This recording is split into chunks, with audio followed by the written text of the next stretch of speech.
Okay, so first thing we need to do is find the empirical formula. Then we can move forward and do the molecular. Okay, so remember that was separate steps. So first for the empirical formula, we're given the percent. So if we have the percent, what do we assume? Grams. All right, so we have 13.6 grams of sodium, 35.51 grams of carbon, 4.77 grams of hydrogen, 37.85 grams of oxygen, and 8.29 grams of nitrogen. Okay, if we have grams, what do we have to go to? Moles, right? All we're trying to find here is a mole-to-mole ratio from one element to another. Okay, that's what helps us get a formula. So we have grams. These markers. Grams of sodium to moles. How do we go from grams to moles of an element? We use the atomic mass. Very good. So sodium is 22.99 grams for 1 mole. We do the same thing for carbon. Divide by carbon's atomic mass. Same for hydrogen. Make sure you're dividing by that element's atomic mass because you're trying to find out the moles of just that element. Okay, don't do anything crazy, add them all up. You're just going from grams of that element to moles of that element. And nitrogen. Remember here, I would go to 3 numbers after the decimal. If you cut it off too soon, you won't get whole numbers like you want, okay? So go to at least 3 numbers after the decimal. So we have 13.6,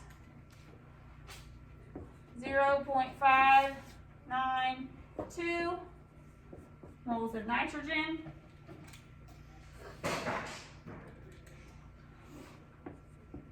2.957 moles of carbon,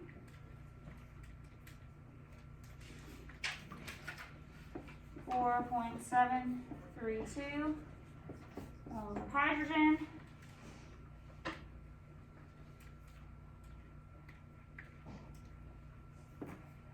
2.366 moles of oxygen. And what do we do after this? Divide by the smallest. Very good. We're trying to find a mole ratio of, no, this is NA. I knew something didn't seem right. Okay, you're trying to find the mole ratio, right, of each element, so that's what you have to do. Ratio of 1 mole to the next. So we will divide by the smallest. So you find the smallest, the 0.592. Divide everything by that. You get 1 sodium. What do you get here? 5, 4, 8. Holy moly, I'm off. Okay. Now 4. Now 4. I can do this one in my head. 1. Okay. Now we write our formula. You have your empirical Na. You just write down your formula now with how many moles of that element that you have. NaC5H8O4N. I'm not really particular about the order here. I mean, sodium should come first since it's the metal. But again, I never took off for that on your test. As long as you got the ratios right, you were good. Any questions on the empirical? So know those steps. You will see one of these on the test, okay? Start with the percent, assume grams, go to moles, divide by the smallest. If it doesn't come out as a whole number, remember, if one of these, when you divided, come out at like 2.5, what would you do then? Do you just multiply that 1 by 2? Everything by 2. Right? So if it comes out to a fraction, like I said, it should, if you've done it correctly, it should come out to a good decimal, 0.5, 0.25, I wouldn't give you anything else, all right? Multiply by the whole number to make it a whole number. Okay, last step, molecular. So, we need to find our molecular formula. Remember, what we're looking for is this X, this multiplier. The way we did that, we have to find this X, is our molecular molar mass over empirical molar mass. Molecular is always given to you. In the problem, when you see the molar mass is this, that is always for the molecular formula. So you plug it in. It tells us 169.07 grams per mole. Well, what's our empirical molar mass? 169. Right, we have to find it out, right? You find it out from your empirical formula. Well, you've got that. You just find the molar mass. So, come up here and do that. You have 1 sodium, 5 carbons, 8 hydrogens, 4 oxygens, it's a long one, and 1 nitrogen. So you did all that. What do you get? 169.114. Thank you. So you get that, you plug it in down here.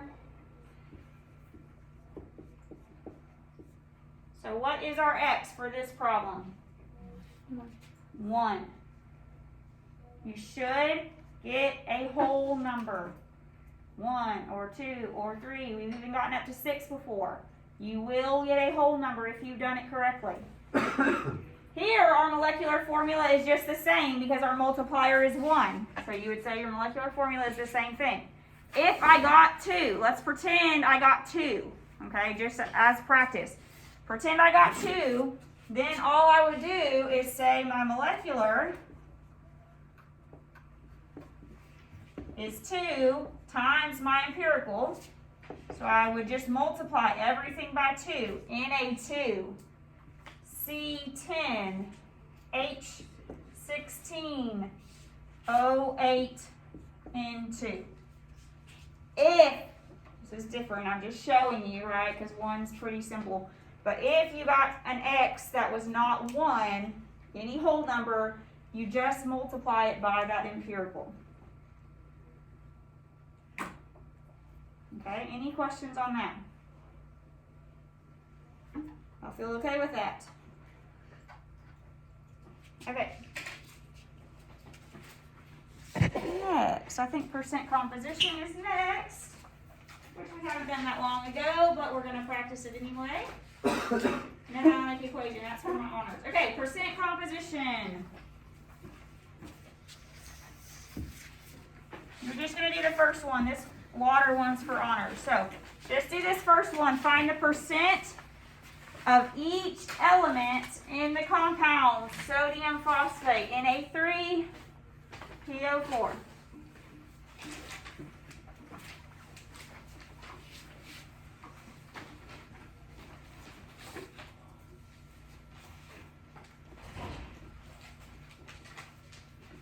Just as a review, remember percent is part over whole. So you have to find the part of each element over the total. What is my total here? I don't have a sample to look at, so what am I going to use? The total molar mass for that entire compound. Very good. All right, so go ahead and give it a try. I'll give you a couple minutes.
this together. If you're not done, that's fine. Just follow along. All right, so remember, anytime you're trying to find the percent of anything, it's always part over total times 100. For these, since we don't have a sample, right, we're going to use that compound and try to find out, we are going to find out the percent of sodium, phosphorus, and oxygen in that compound. So first we have to find our total molar mass. So we have 3 sodiums, we have 1 phosphorus, and 4 oxygens. Did I write phosphorus? Yes. Okay. In the back of my head, I was like, oh. 163.94 grams per mole for the entire compound. So then remember, if I'm doing the part, I have to do the entire part of that element. So this is my whole, or my part, sodium. Don't forget about the 3. I have 3 sodium, so that's important, okay? This is my part phosphorus and my part oxygen. So now all I do is put those parts over my total molar mass times 100. 3 separate answers. All right, so let's do it. So my percent sodium is 3 times sodium's atomic mass over the total times 100. Same thing for percent phosphorus. I just have 1 phosphorus, so phosphorus is atomic mass over my total times 100, and the same for oxygen.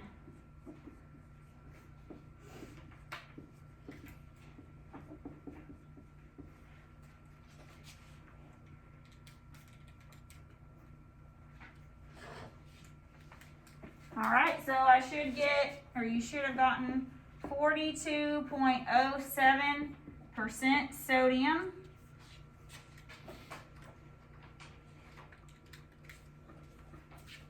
18.89% phosphorus, 39.04% oxygen. What should all of my percentages add up to? 99. Right, 100. It should be 100. This should be very close. Yeah, it should be 100. So make sure all your percentages add up to 100, right? So that you know you did it correctly. Because if you're talking about 3 different parts, all those parts should equal the total. Any questions on percent composition?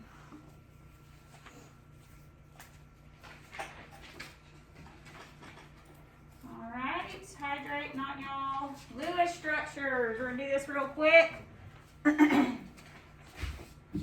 this is where we put our dots for our valence electrons and make it all fit, right? To give everyone an octet. The goal is for every element at the end to have their complete octet. So we're just going to practice a couple. NH4 plus and carbon dioxide. So remember that what we start with, we never put a hydrogen in the center. We always put the least electronegative element in the center. That means the farthest to the left, okay? Because that had the most valence electrons available for bonding. All right, let's do this. It's been a while ago, but it was this semester after Christmas. So, what is going to be our central atom here? Nitrogen. So we put nitrogen. How many valence electrons does nitrogen have? 5. Y'all remember how to know? Hopefully it's still labeled on your periodic table. Group 1 has 1. Group 2 has 2. Skip the transition metals. 3, 4, 5, 6, 7, 8. So nitrogen has 5. Remember, when we fill it up, we put 1 on each side, like you're filling up a square, before you double any up. So there's my nitrogen.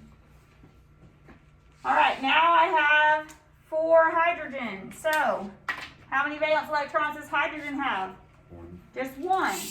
So each electron from hydrogen, remember, can be paired with an electron, available electron from nitrogen. That created the bond. Remember, we need 2 electrons for every single bond. So we got 1 bond here. There's another one. There's another one. Uh-oh. Everything's happy now, right? Nitrogen's good. It has 8. Hydrogens are good. But I only have 3 hydrogens. How many do I have to have? 4. What does that plus 1 tell me? What can I do because I have a plus 1 charge? Something with an electrons. Add 1 or remove 1. Remove 1. So remember, when I have a positive charge, that happens because I take away some negative charge. Well, here I have to take away 1 electron. Where do you think I'm going to take away an electron from? From the nitrogen. That gives me a positive charge on my nitrogen. Okay, then I can add 1 more. So for example, if I had, we're not going to draw this one, but if I had this PO4 phosphate ion, what does that 3 negative tell me? Add 3. Very good. So a positive charge means you can take 1 away. Negative charges, you can add electrons, as many as the negative charge is. Okay, so don't forget that. Any questions on that one? Let's do another one together. CO2, carbon dioxide. What's going to be my central atom here? Carbon. How many valence electrons does carbon have?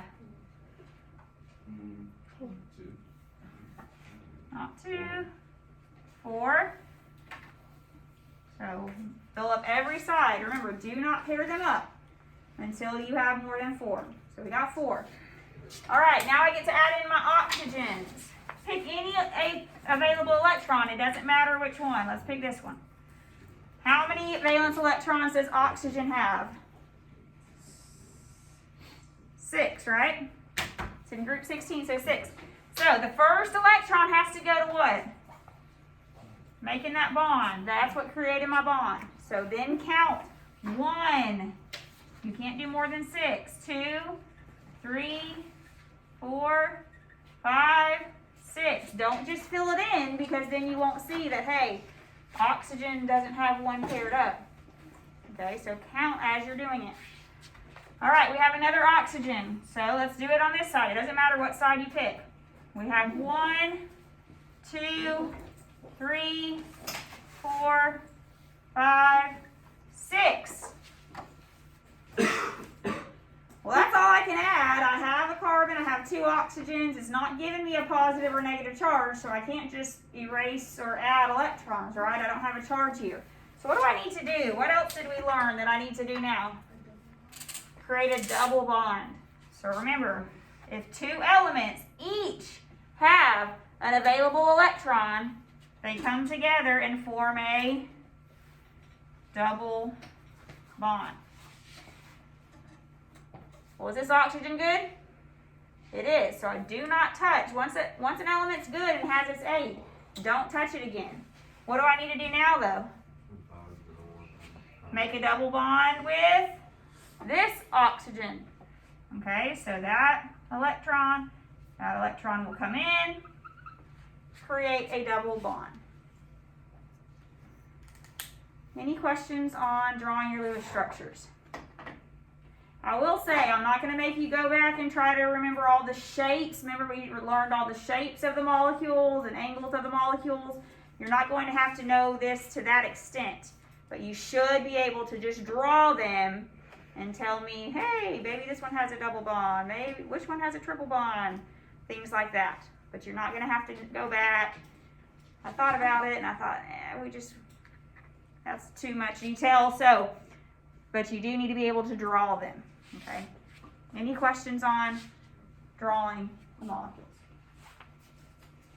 Okay, last but not least, we're gonna do some gram mole, the highlight of your whole chemistry year, boiling down to this. This is what we've just done. We're first going to do 2, where we're just going to element, and then we're going to do 2 more where we have our balanced equation and go from one substance to another. So I'm going to give you a second to do it, but let me write this down first so you have this. Gram of element to mole of element. How do we go gram to mole? No. We started with the compound. It really doesn't matter, but might as well be consistent. How do we go from grams of the compound to moles of a compound? Molar mass.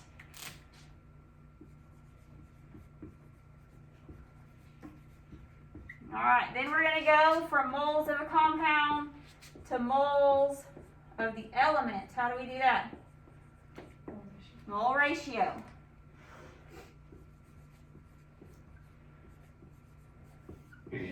This comes from subscript in the formula. So we did 2 different kinds of mole ratios, right? One, you just have one formula. You just use that subscript, whatever it is, the moles that you're going to. Okay, next one will be when we do the balanced equation. But first, grams of the element. How do I go from moles of the element to grams of the element? Atomic mass, right, of that element.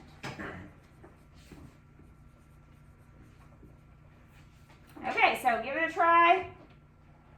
Do these 2 real quick. Pay attention to what is being given and what you're trying to solve for, right? You might not have to do all the steps. Okay, so look at where you're starting and going to. So I'll give you a few minutes to do these.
one, you're starting with a given of 5.87 moles. No,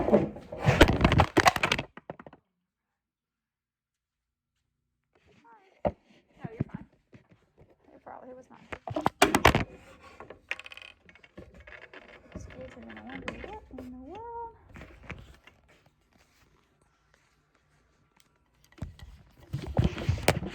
Okay. That's not the first time. Might be the last time though, because hopefully this is it. Alright, moles of sodium phosphate. Alright, so we're starting right here, remember, moles of the compound. So do we even need the molar mass of sodium phosphate? No, because we're not going back to grams, right? We're going that way, towards the element. So we're trying to find grams of just sodium. Alright, so the first step, if we have moles of sodium phosphate on the top, where's that going to go next? On the bottom. What are we going to go to on the top? What of sodium? Moles of sodium. Good. So, how many moles of sodium do I have? 3. Very good. So remember, this comes from our equation. That tells us we have 3 moles of sodium for 1 mole of my compound. Everyone good on that step? That's really the only difference that we've been changing. Okay, then we go moles of sodium to grams of sodium. How do we do that? Atomic mass, very good. Molar mass of that element. Okay, so where do we put it? With grams or with moles? With grams. 22.99 grams for 1 mole. Any questions on the setup of this? Multiply across the top. Nothing to divide by here. You should get 405. That gives us 3 sig figs. 405 grams of sodium. Any questions of that on that? Next one, what mass? If it's asking for mass, what's mass again? What unit are we looking for? Grams. So what mass of iron can be found from 71.23 grams of my sample? So we're going the whole way here. Okay? So start with my given, 71.23 grams of Fe2O3. 5 grams of iron oxide on the top. Where's that going to go next? On the bottom. What am I going to go to on the top? Can I go just straight from grams of iron? No, I'm still seeing this all the time. It's not possible. You can't do it. You have to follow the steps. So what am I going to go to on the top next? Moles of iron oxide. So how do I go grams to moles? Molar mass. So just come over to the side. We have 2 irons and 3 oxygen. So where are we going to put that? With the grams. Very good. So what did y'all get for that? Anyone? 159.7. Thank you. Grams for 1 mole. It goes with grams. Wherever grams is, you plug it in. Doesn't matter, top or bottom. Okay, so we're at moles of iron oxide. Where do we have to put moles of iron oxide next? On the bottom. What are we going to go to next on the top? Moles of iron. Very good. Please just follow the steps. Okay, they're right there for you. Please just do it. Okay, how many moles of iron do I have in 1 mole of this compound? 2. Again, that we just get that from our subscript there in our equation. Conversion factor one more time. Mole of iron, 2 gram of iron. What am I going to put there for my atomic mass? 55.85, right? Do I multiply it by 2 just because there's a 2 here? No, that's what that 2 is taken care of. Anytime you do that, you're going to get double of your answer because you're already multiplying by 2. You just put in the atomic mass for 1 mole of iron. Okay, so just plug in the atomic mass 55.85 for 1 mole. Multiply across the top, divide by the bottom, what y'all get? 49.82. 49.82 grams of iron. Very good. Any questions on that?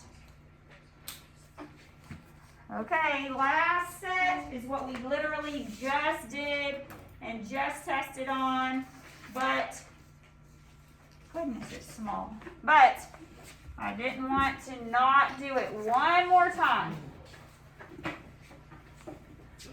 Let me make it bigger so you can actually read it.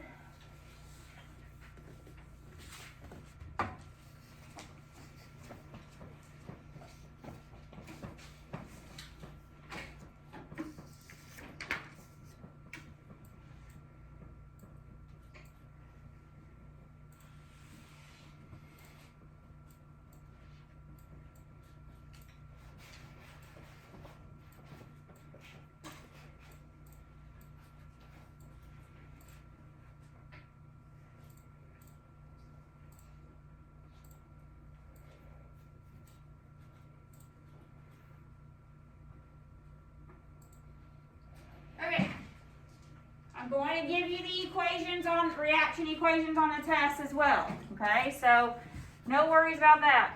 Real quick before I erase this, let's write it down. Grams of compound to moles of compound. Remember, this is when we're going to have 2 different compounds. So grams you can put of compound A to moles of A. Molar mass of A, same as we've done.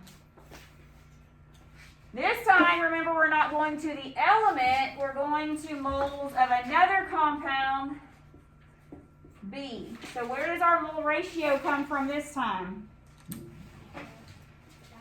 The balanced equation, very good. So the mole ratio comes from the balanced equation.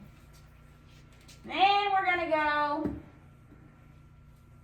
moles of compound B to grams of compound B using molar mass of B, okay? It's literally what we just did and tested on. I just wanted to practice it one more time so there wasn't any confusion. Any questions on these steps? This time we use our balanced equation, okay? So you must balance your equation. I gotta erase the steps so y'all can see the problem. So please write down these steps first if you don't already have them. And we'll do the problem and we'll be done. Didn't you say we'll be done in like 3 slides ago? Huh. I guess that was crazy. Everyone got it? Okay.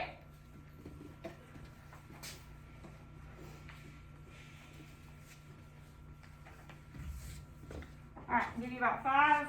I know it'll take longer than that, but I want to have time to work them all out. So, give you about 5 minutes. The balanced equation is given to you, or the equation is given to you.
do these together. I don't want to run out of time.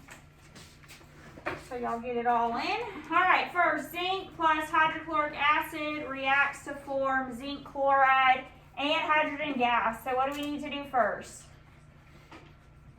Balance. So we have zinc is balanced, chlorine is not. So we have 2 chlorines on the right. What do we need here? 2. And then that also balances our hydrogen. So the very first problem tells us we want to know how many moles of hydrochloric acid, starting with 7.5 moles of zinc chloride. So we start with our given.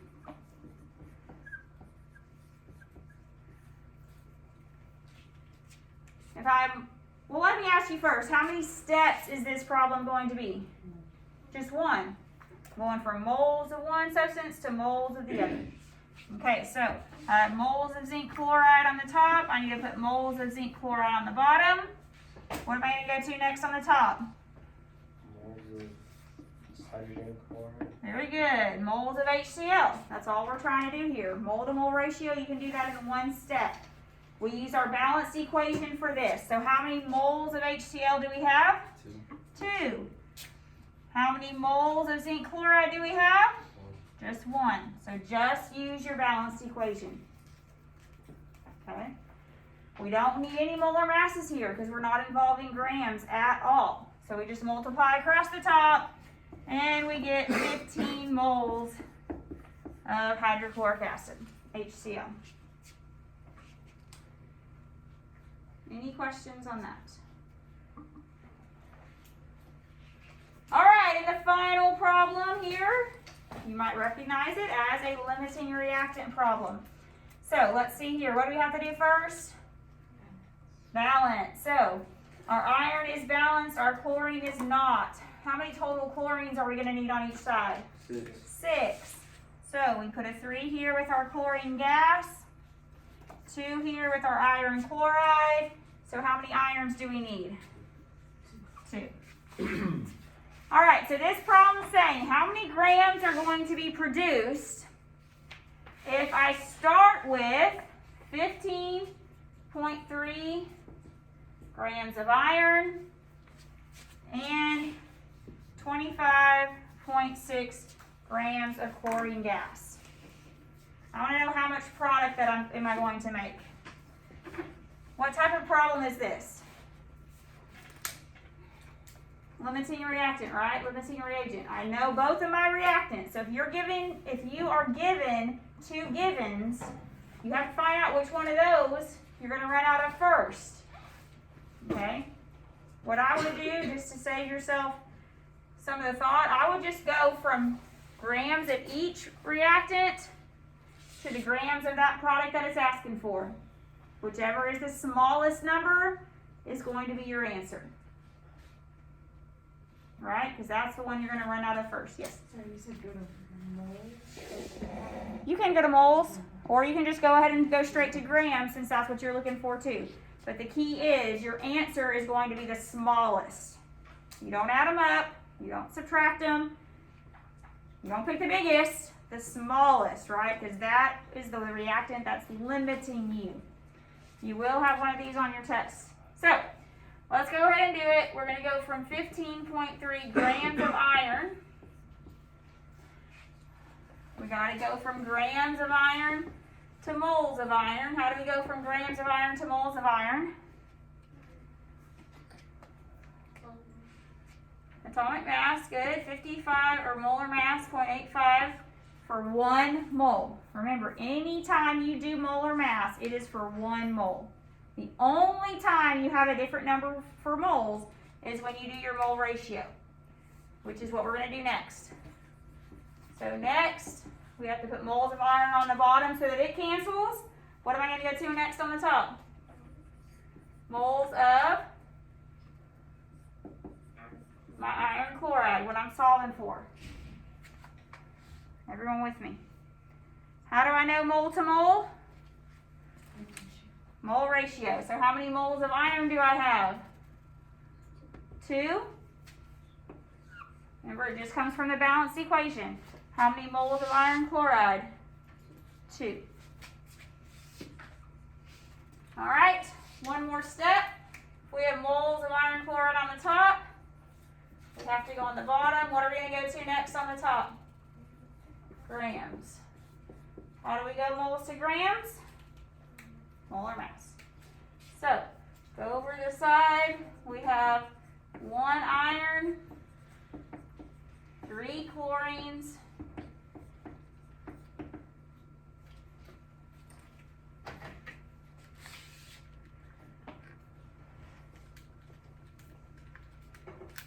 162.2.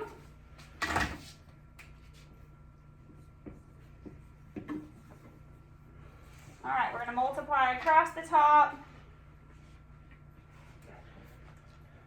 divide by the bottom. You should get 44.4 grams of iron chloride. Is that my answer? Is that my answer? Maybe, but we don't know, right?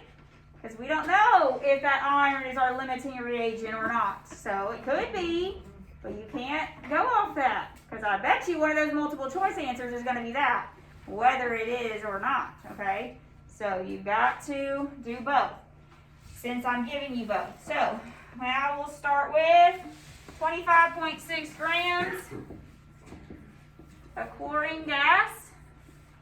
Everyone see why we have to do both? You got to know which one you run out of first. Grams of chlorine gas on the bottom, moles of chlorine gas on the top. And your molar mass here. We have 2 chlorines, 35.45.